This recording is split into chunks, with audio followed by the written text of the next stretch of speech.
just going to show up when I search for iceberg. If I search for the word frozen, it would also show up because it thinks of it as being a synonym and a same equivalent word. But the word frozen doesn't show up in your keyword list? Yeah, I don't think so, because I didn't tell it to be a keyword. It is instead a synonym.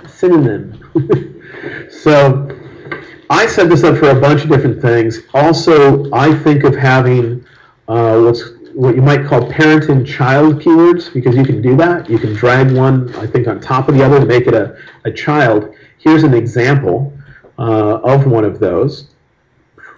Sorry for the pixelization, but this is actually from my real copy of Lightroom, and that is, a lot of people don't know, I live in a motorhome, travel around the country. It's actually a bus, like equivalent to a tour bus, and I own two of them, a modern one that I currently live in, and also a vintage one from 1963. If you want to see what it looks like and details about it, I have a website called creativecruiser.com, and you can see details about the project. When the vintage one is done being restored, we'll end up living on it, but in the process of buying a vintage bus and investigating what brand to get, I looked at a bunch of them. It took a lot of photographs. Look at this, 1,419 photos of buses. So to organize those photos and make it so I could easily find them, I created a keyword called bus. And then as a child to that, I created one called flexible. And that's not me misspelling it. That's the name of the company. There's no E at near the beginning.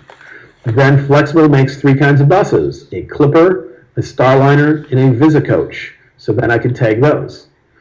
The starliner has two versions, a raised roof and a flat roof. So I tagged it so some are flat roof.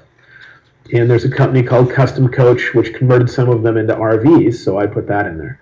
And now if I want to find one of those images, I could go, and if this is my keyword list, there'd be an arrow to the right when I mouse over this, and I could say I want to see all the flexible buses that were converted by Custom Coach. I just click an arrow to find it. But you see how you can kind of work that hierarchy? Because bus, here's a brand, flexible. If I were to collapse that, the next brand down is GM. If I'm inside flexible, look at what's indented. These are the different models: Clipper, Starliner, Visicoach. You know, that kind of stuff. Do you know how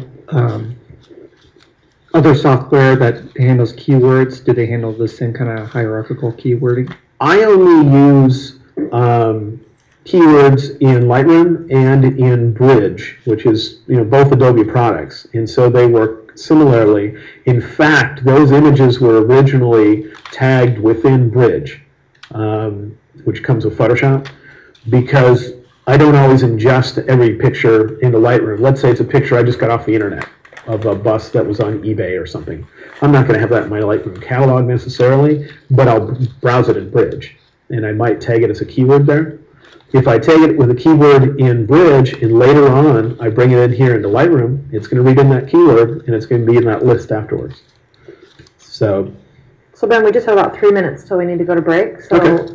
I guess you can finish up, and then we'll just do a quick Q&A when we come back. Does that work for you? Yeah, it works for me. I want to mention one last thing about the keyword list, and that is, if you get excited about keywords, and I'm excited about them as far as being able to find a picture. If I just go, you know, find text and that crazy Iceland waterfall Wilmore, and I'm down to like a single image, that's crazy.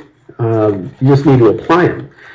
Coming up with a system, a consistent system of wording, especially if you're going to use synonyms for things, can take some time. And so there are a few people that have spent the time, people that are obsessed with keywording, where you can purchase their keyword list. And I have one of those with me.